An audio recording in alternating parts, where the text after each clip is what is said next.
বিশ্ব অর্থনীতি যখন নানামুখী চাপে তখন দেশের অর্থনৈতিক স্থিতিশীলতা রক্ষা আর উন্নয়ন টেকসই করারই মূল লক্ষ্য হয়ে দাঁড়িয়েছে বাংলাদেশ ব্যাংকের। এ অবস্থায় চলতি অর্থবছরের প্রথমার্ধের মুদ্রানীতি প্রকাশ করতে যাচ্ছে বাংলাদেশ ব্যাংক। বিকেলে প্রকাশ হতে যাওয়া এবারের মুদ্রানীতি নিয়ে ব্যাংক সূত্রগুলো বলছে, নীতি সুদের হার বাড়ানো ও টাকার সরবরাহ কমানোর মাধ্যমে মূল্যস্ফীতি নিয়ন্ত্রণে আনার চেষ্টা করা হবে। বর্তমানে নীতি সুদ হার 8.5%। গত মে মাসে সুদহার বাজার ভিত্তিক করার পর এরই মধ্যে তা উঠেছে 16%। বাংলাদেশ ব্যাংকের ওয়েবসাইটের তথ্য বলছে, এক মার্কিন ডলারের দাম ঠেকেছে 118 টাকায়। এত কিছুর পরও লাগামহীন মূল্যস্ফীতির পাগলা ঘোরা। গত জুনে দেশের গড় মূল্যস্ফীতির হার দাঁড়ায় 9.73%। যদিও চলতি অর্থ বছরের বাজেটে এ হার 6.5% নামিয়ে আনার লক্ষ্য নির্ধারণ করেছে সরকার।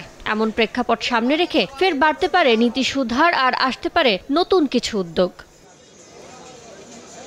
এখন জন্ম সনদ দিয়ে খোলো বিকাশ স্টুডেন্ট অ্যাকাউন্ট। নিজের বিকাশ নিজে কর। সংবাদ সংগ্রহের ক্ষেত্রে বিভিন্ন বিধিনিষেধ আরোপ করায় আর্থিক খাতের নিয়ন্ত্রক এই সংস্থার সব অনুষ্ঠান কয়েক মাস ধরেই বর্জন করে আসছেন সাংবাদিকরা। তাই এতদিন সংবাদ সম্মেলনের মাধ্যমে মুদ্রানীতি ঘোষণা করা হলেও এবার তা প্রকাশ করা হবে বাংলাদেশ ব্যাংকের ওয়েবসাইটে। উচ্চ মূল্যস্ফীতি, ডলার সংকট, বৈদেশিক লেনদেনের ভারসাম্যহীনতা, রিজার্ভ নিয়ে টানাটানি, নিয়ন্ত্রণহীন ব্যাংক খাতসহ মোটা দাগে দেশের আর্থিক খাতের প্রধান সমস্যা সমাধানে নীতিগত বড় দায়িত্ব আছে বাংলাদেশ ব্যাংকের কাঁধে। ইয়ানুর শিফাত, সময় সংবাদ, ঢাকা।